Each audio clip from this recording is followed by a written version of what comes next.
Rohit शेट्टींच्या Shetty towers इमारतीबाहेर गोळीबार झालेला आहे। मुंबई पोलिसांचं पथक घटनास्थळी गेलेलं आहे आणि तपासही केला जातोय।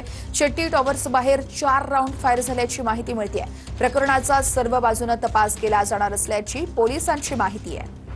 या संदर्भात कृष्णा सोनारवाडकर आमचे प्रतिनिधी आपल्याला सविस्तर अपडेट्स देत आहेत। कृष्णा, अतिशय धक्कादायक प्रकार म्हणावा लागेल। नेमकी घटना कधी घडली आणि पोलिसांकडून आता काय ताजी माहिती देण्यात येते?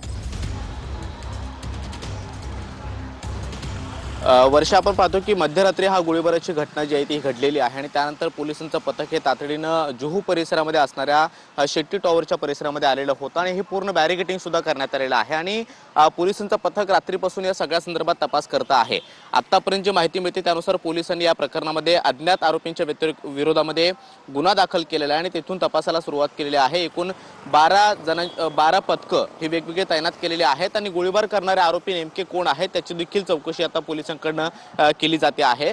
खरं तर याच्यापूर्वी आपण पाहतो की अभिनेता सलमान खानच्या घरावरती सुद्धा बिश्नोई गँगच्या आरोपींकडून अशा पद्धतीनं फायरिंग करण्यात आलेलं होतं। त्यामध्ये सुदैवानं कोणीही जखमी झालेलं नव्हतं। मात्र जसा जसा तपास पुढे सरकला तशा पद्धतीनं बिश्नोई गँगचे हस्तक या सगळ्या प्रक्रियेमध्ये सहभागी होते असं समोर आलं आणि त्यानंतर जेव्हा बाबा सिद्दीकी यांची हत्या झाली त्यानंतर हे प्रकरण जे आहे ते पूर्णपणे उघडकीस आलेलं होतं आणि आता सलमान खानचा चांगला मित्र म्हणून ओळखला जाणारा अभिनेता आणि दिग्दर्शक रोहित शेट्टीच्या घरावरती सुद्धा अशा पद्धतीनं रात्री अचानक फायरिंग झालेलं आहे आणि त्यामुळे आता सगळ्याची चौकशी जी आहे ती पोलिसांकडून अतिशय गंभीरतेने केली जाते आहे।